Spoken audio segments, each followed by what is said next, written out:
انت ايه وانت مين؟ انت ايه وانت مين يا اللي غاوي الاحتكار؟ اي سلعة رز سكر وصلت كمان للدولار. انت فاكر ولا ناسي ان فيه واحد قهار؟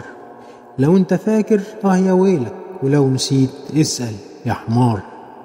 ولو غبائك فيك متمكن عالبنزين اديها سولار، وريح الناس من همك وانتحر باي باي عالنار. قبل ما تخرب في بلدنا، ما هي سياستك خراب ودمار.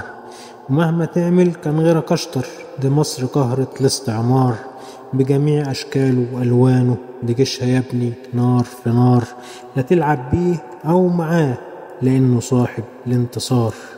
بجميع اشكاله والوانه، دي جيشها يا ابني نار في نار، لا تلعب بيه او معاه لانه صاحب الانتصار. محمد سويلم 20/10/2016.